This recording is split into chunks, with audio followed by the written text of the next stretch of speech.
Hello everyone, how are you all? This is Akhilesh Daga and I welcome you back on Finance Buddies. Guys, again, there is one more IPO and this IPO seems to be very wonderful because it's having uh, I won't say decent, I'm saying it's having a bumper gray market premium as of now, which always keep on changing daily. I hope that you remember मैं इसके पहले एक बहुत ही short video लेकर आया था इस IPO का जब अनाउंसमेंट हुआ था तब, जहां पर मैंने बताया था कि 42% या 43% ये ग्रे मार्केट प्रीमियम एंजॉय कर रहा है।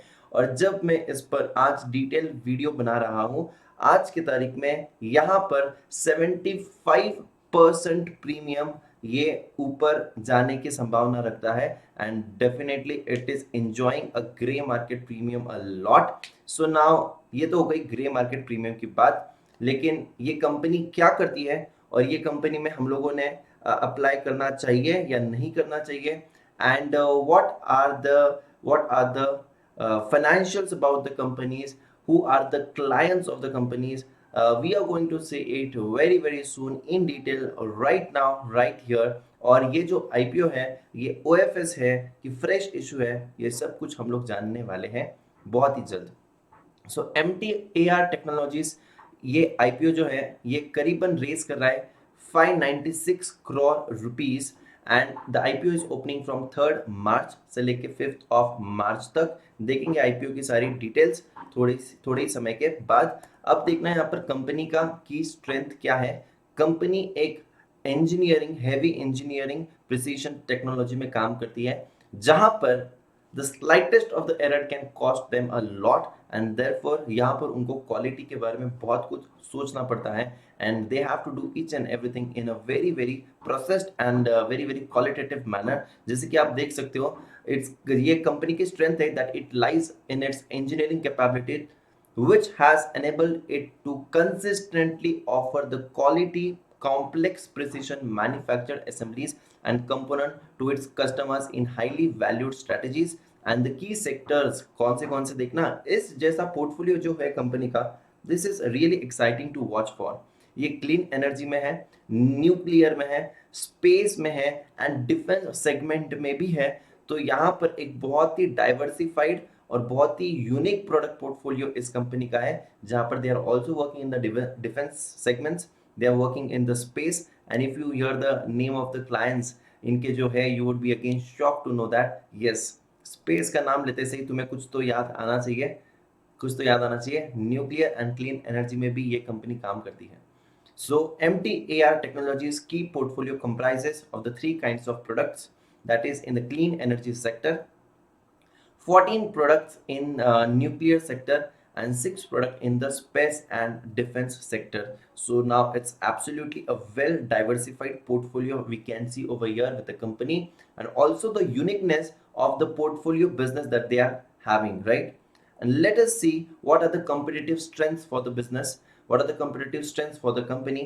If we see that wide range of product portfolio as we have already talked about right now, 7 modern technology manufacturing units, so it's having its manufacturing units in Hyderabad, diversified supplier base, strong financial track record, experienced and qualified management. So the promoters are ready and yes, they are well qualified management since long time। ये company जो है, ये company तो वैसे 1970 में as a partnership company form हुई थी and they were having a big clients like भेल, राइट, लाइक BHEL। एंड ये कंपनी में कब गया, 1999 में ये एज अ कंपनी एस्टैब्लिश हुआ, इनकॉर्पोरेट हुआ, राइट। अगर तुम देखोगे इनके क्लाइंट्स के नाम, now this is really interesting to look for, this is really interesting to look for.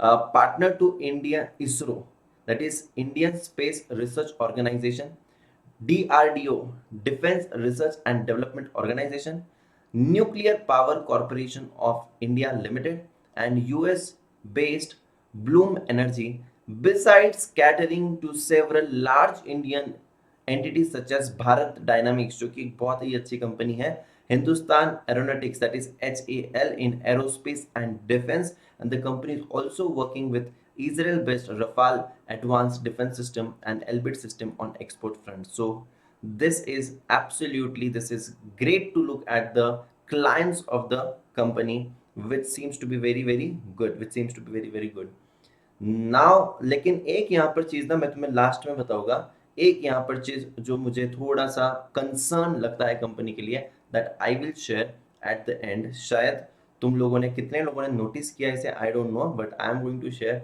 One of the things जो मुझे एक थोड़ा सा कंसर्न लगता है। ठीक है, let us come to the very important part, that is financials of the company. Now, if you see that, this is something really shocking to see। मार्च 18 में कंपनी का profit after tax is just 54.23 crore. उसके बाद 391.99 करोड़। उसके बाद 313.18 crore. Now again, as a big jump in the profits, then it is declining a bit, and then again it's around 31st जनवरी 20 तक हम लोग देखते हैं तो 280 करोड़ है। तो और 3 महीने का अगर मैं ऐड करूँ तो it is going to be something near, it should be something near 315, 325, 350, something like that, right? So this is declining a bit, but it has a sharp run, because of the capex, right? Capital expenditure is in companies में बहुत ज़्यादा होता है। as you can see that 2810 का उनका capital expenditure था। later on the capital expenditure was not that great, right? but it is increasing again। if you see in March 19 total assets कितना था इनका, 3051.58, and after that if you see that 3462.71। So again the company के total assets increase हो रहे हैं, मतलब company capital expenditure ज्यादा कर रही है। and whenever the capital expenditure is more, definitely the company is in expansion phase, which seems to be a good indicator that company is going to expand its capacity। And if I see one more trigger over here जो मुझे थोड़ा सा कम पसंद है, that is the IPO includes fresh issue of shares only worth rupees 124 crore and offer for sale is of 473 crore. तो ये जो टोटल आईपीओ करीबन 596 करोड़ का जो आ रहा है, उसमें से सिर्फ और सिर्फ 124 करोड़ इज फ्रेश इक्विटी के लिए, फ्रेश इशू, एंड बाकी का जो पैसा है वो आ रहा है ओएफएस के थ्रू। मतलब यहाँ पर प्रमोटर अपनी हिस्सेदारी बेच रहे हैं और ये फायदा सीधा प्रमोटर को जाता है।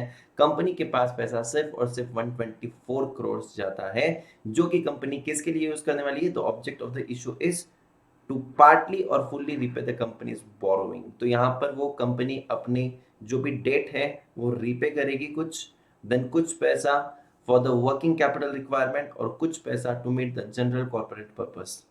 सो ठीक है, it's not that bad, but again ये थोड़ा सा ना मुझे थोड़ा सा कम पसंद होता है कि ये पैसा जो है, ये जो प्रमोटर्स है वो अपनी हिस्सेदारी यहाँ पर कम कर रहे हैं, बेच रहे हैं। एंड 473 करोड़ का तो ये ओएफएस है, एंड फ्रेश इक्विटी इश्यूज बहुत कम है, that is 125 crore. So this is one of the point जो सोचने लायक है। एंड MTAR IPO की डिटेल्स अगर हम लोग देखते हैं तो 3rd ऑफ मार्च को ये शुरू होने वाला है, 5th ऑफ मार्च को ये बंद होगा। और यहाँ पर इसका प्राइस बैंड अगर हम लोग देखते हैं तो 574 से 575 का इसका प्राइस बैंड है। And you can apply for 26 shares, that is one lot. It is going to be listed on NSE as well as BSE। तो कभी भी अगर हम लोगों को 75% तक के यहाँ पर प्रीमियम आज के तारीख में दिख रहा है, तो कभी भी तुम्हें लोअर प्राइस बैंड पे तो अप्लाई करना ही नहीं है। You directly have to apply on the cut off price, and then the chances get increased. Because अगर तुमने बिडिंग किया वहां पर 474 475, तो यार तो फिर तो नहीं लगना है आईपीओ। ऐसे ऐसे जो बहुत ही ज़्यादा प्रीमियम देने वाले होते हैं, जिसमें बहुत ही ज़्यादा ग्रेप मार्केट प्रीमियम होता है, तो उस आईपीओ में फिर तो तुम्हें लगना नहीं है। तुम मिनिमम 26 शेयर्स मतलब वन लॉट अप्लाई कर सकते हो। Maximum as a retail investor you can apply for 13 lots, that is 338 shares. और अगर मैं एक लॉट लेता हूँ तो 14,950 is the amount which is going to be required for the application. अगर मैं प्रीवियस देखता हूँ प्री इशू शेयर होल्डिंग तो 62.24% है। अगर मैं पोस्ट इशू शेयर होल्डिंग देखता हूँ तो ये 50.25% है, which is not bad again, but yes, it's decent enough। And now, what is your opinion? What is your opinion on this? If you ask me about my opinion on this talk, definitely I would say that, definitely I would say that you can go for it. You can go for it. It is not an advice. This is absolutely for information purpose, where I'm trying to share my views on it. And what I feel over here is, now why I'm going to tell you that हम लोग इसे apply कर सकते हैं, क्योंकि यहाँ पर balance sheet में though the profits are less but they are not very less, it's decent, it's decent. अगर मैं यहाँ पर इनके क्लाइंट्स की बात करूं तो even they are having a good clientele base. अगर मैं यहाँ पर इनके प्रोडक्ट पोर्टफोलियो की बात करूं तो यार they are into nuclear, they are into space, they are into defence, and they are also into clean energy. Now this is something where I would say that they are having the not monopoly, I would say. Definitely there are people into defense, there are competitors into all this space, but different sector में इनका एक जो portfolio है, तो directly ऐसे कोई compare नहीं हो सकता इनका कंपटीटर, क्योंकि अलग अलग पर्टिकुलर सेगमेंट में इनका अलग अलग यहाँ पर competitors हैं, but as a whole there are very less. And looking at the huge gray market premium, which is excellent, that is 75%. This seems to be like, definitely you can go for the listing gains, as well as whenever you find the dip, suppose तुम्हें नहीं मिलता है यहाँ पर IPO, जब तुम apply करते हो तुम्हें नहीं मिला, सो whenever there is a correction, I would say that जब भी तुम्हें डिप में मिलता है, दिस seems to be, यहाँ पर हम लोग इसको परचेस कर सकते हैं।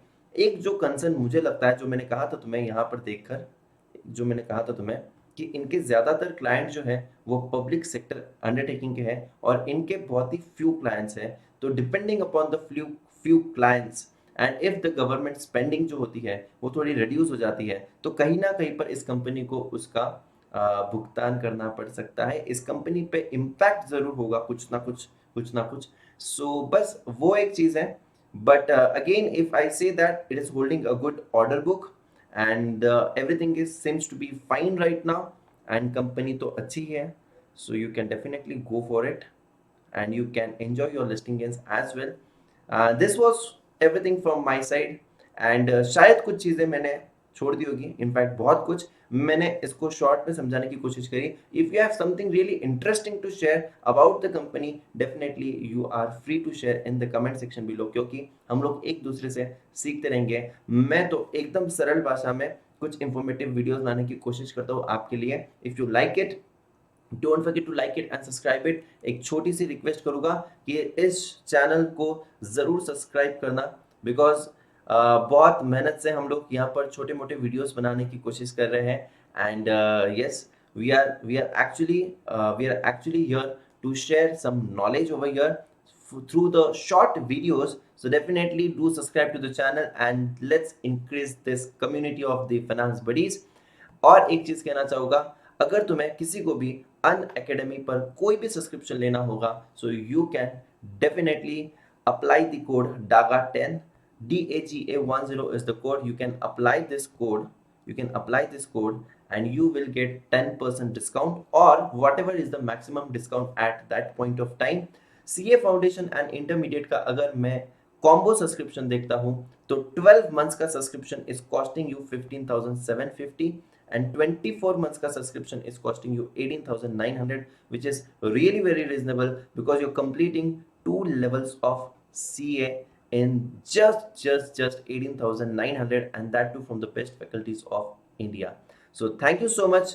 Tata, bye bye, take care, happy investing, and do share this video to maximum people wherever possible. Happy investing.